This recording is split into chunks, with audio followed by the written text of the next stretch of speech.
Halo Sobat YouTube, ketemu lagi dengan saya Meindi Krisdiantoro di channel Uang Receh. Bagaimana kabar kalian hari ini? Tentunya dalam keadaan yang baik ya. Pada kesempatan kali ini Uang Receh akan membahas lagi dan lagi teman-teman seputar cryptocurrency, di mana Uang Receh itu nggak bosan-bosannya memberikan berita tentang cryptocurrency serta sedikit tentang price action teman-teman. Dimana Uang Receh itu mendapat sebuah berita baru, sebenarnya bukan baru banget sih, sekitar 2 hari yang lalu tepatnya. Nah, menurut Uang Receh pribadi, berita ini cukup ada impact ke market dan tentunya berita ini juga mungkin kalau dihubung-hubungkan ada hubungannya dengan beberapa FAT yang kemarin sempat dirumorkan itu mengganggu sisi atau Binance teman-teman. Nah, buat kalian yang penasaran bagaimana Uang Receh itu ngupas untuk beritanya, subscribe channel Uang Receh dan jangan lupa nyalakan icon loncengnya teman-teman. Tentunya tonton video sampai akhir biar nggak gagal paham. Nah, kita ke yang pertama dulu ya untuk pembahasannya.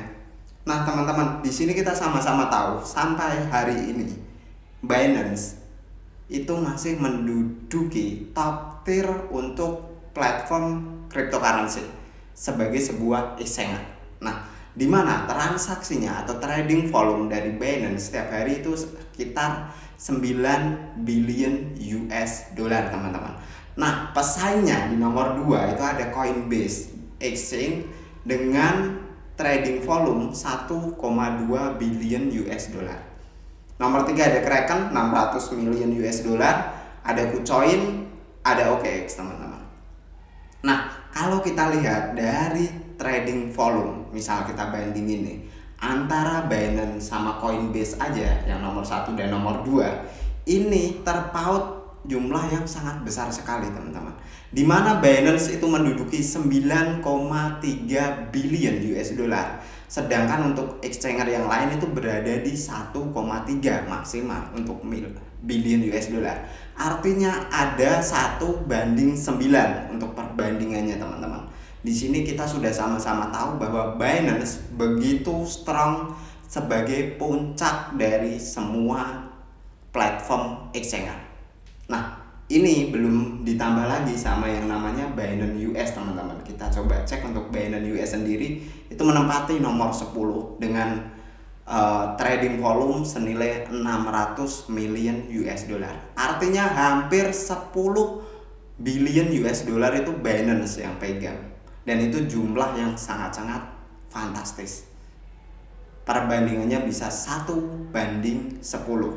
Nah, Binance menjadi lawan yang sangat susah sekali untuk dijegal teman-teman, itu yang pertama. Kenapa? Nah, ini sekaligus menjawab pertanyaan tentang kenapa FAT kok datangnya itu selalu ingin menjatuhkan Binance atau CC mungkin sebagai personal yang mengimplementasikan Binance. Di sini harusnya kita sudah sama-sama tahu, kita sudah sama-sama mengerti sebagai seorang CEO atau founder dari Binance, sebuah atau perusahaan cryptocurrency exchanger yang terbesar, tentunya pasti akan banyak kompetitor. Kita bilangnya di sini bukan musuh ya, tapi kompetitor.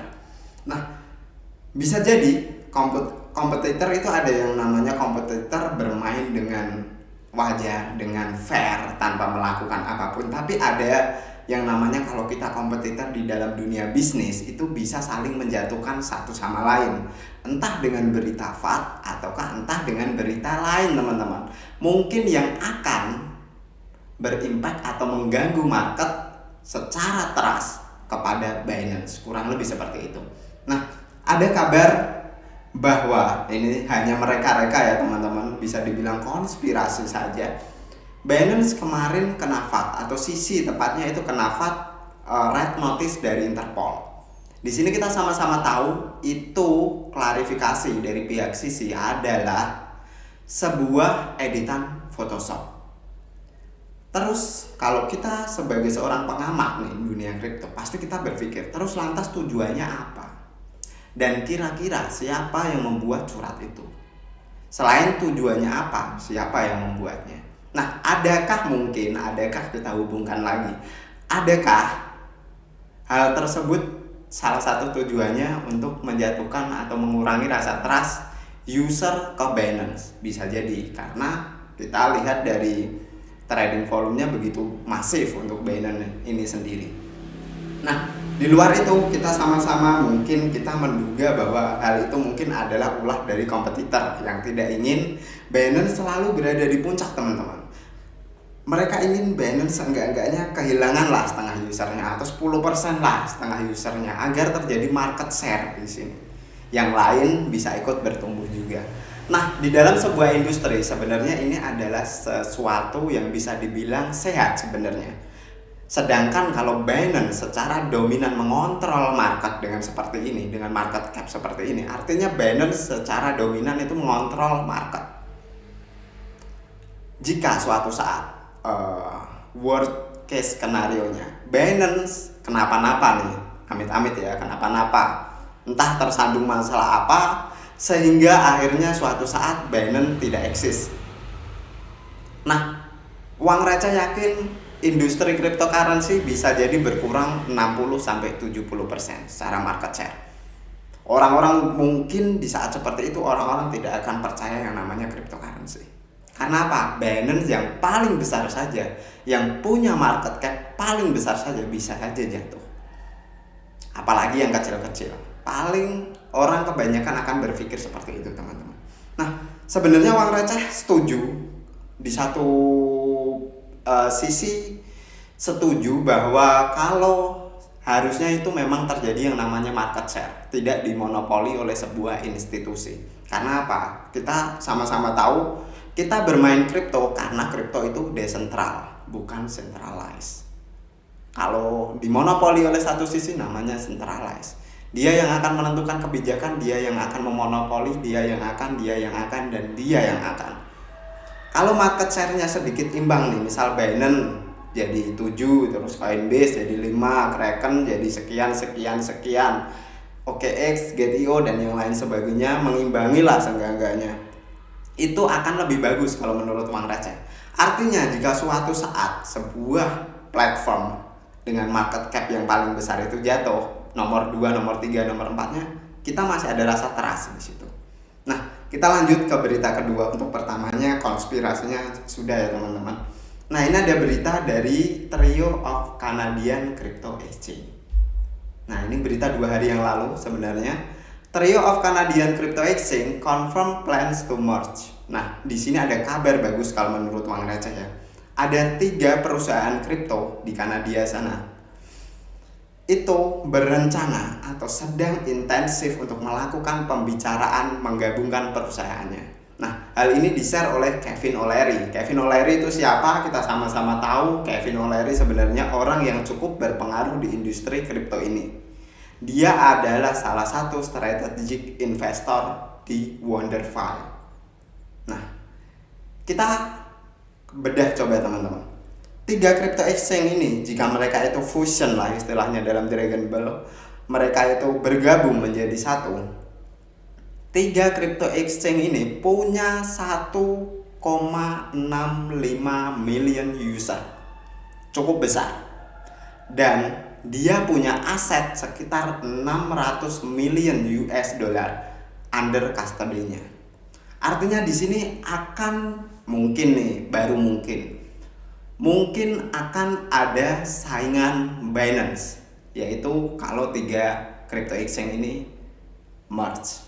Tapi bukan berarti Binance langsung turun dari tahta. Itu perjalanan yang masih sangat jauh kalau kita bandingkan dengan Binance. Nah, dalam artian di sini Uang Receh menanggapi positif sebenarnya. Jika 3 crypto exchange ini memang benar-benar bersatu dengan user yang segitu banyak dan aset under custody-nya juga terbilang banyak, artinya ada pemain baru nih, bukan baru sebenarnya, tapi 3 lama berubah menjadi 1 baru. Mungkin peta kekuatan akan sedikit berubah teman-teman, dan bisa saja market share dari Binance juga akan sedikit terserap oleh si crypto exchange yang baru ini. Nah, desas-desus ini sebenarnya sudah sejak Januari dan mungkin sekarang lebih aktif, 2 hari lalu lebih aktif digembar-gemborkan. Nah, kita kalau hubungkan case pertama yang Uang Receh bahas dengan case kedua yang Uang Receh bahas, maybe loh, masih maybe.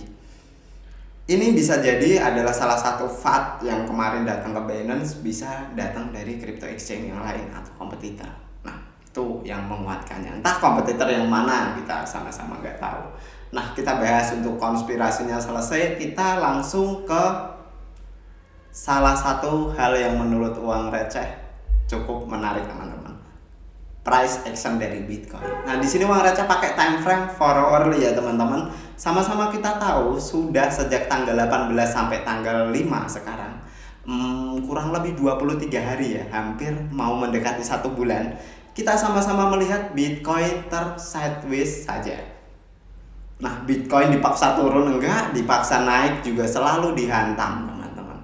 Tapi yang membuat uang receh salut dan uang receh semakin yakin bahwa ini adalah pertanda bullish. Apa nih?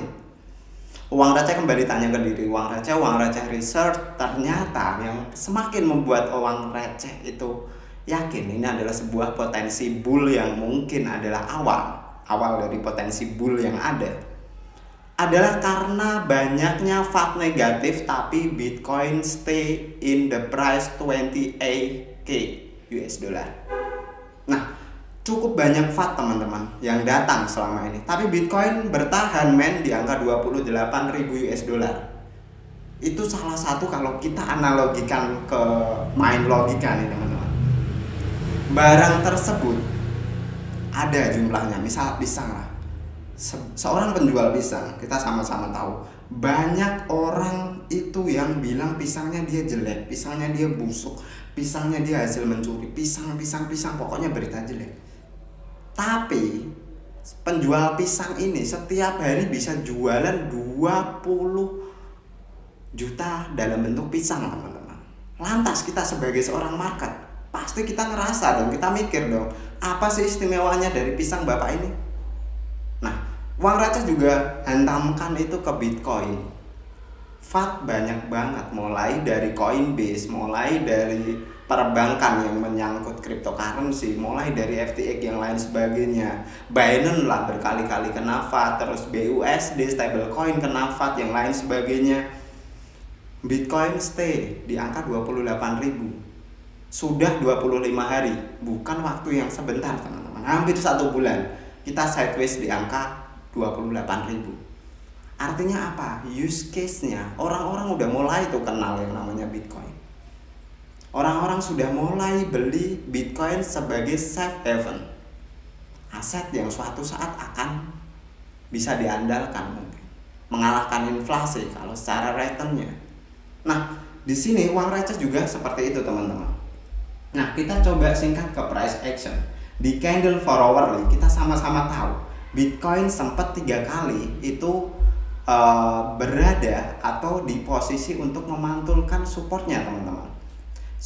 Mini support ini uang receh bilang Bitcoin itu 3 kali berada di situ, yaitu di posisi sekitar 27.600.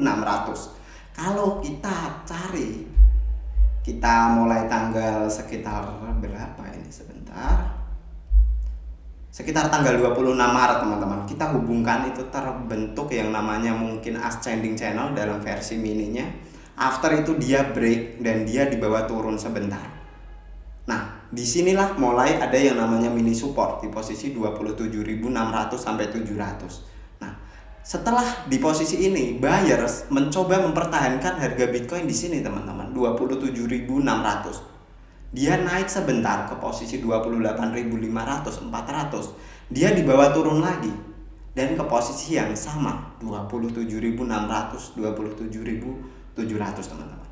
Sekarang kita sama-sama melihat Bitcoin kembali lagi menyentuh ke level angka 28.600. Kalau dihitung sudah berapa kali? Maybe 1, 2, 3, 4, dan 5 kali. 5 kali kita menyentuh 28.600, kita terdeadline dari area itu, tapi Bitcoin tidak mampu terjun lebih dalam lagi teman-teman. Nah, hal ini semakin mengukuhkan bahwa kita sama-sama trust Bitcoin bisa melaju lagi teman-teman.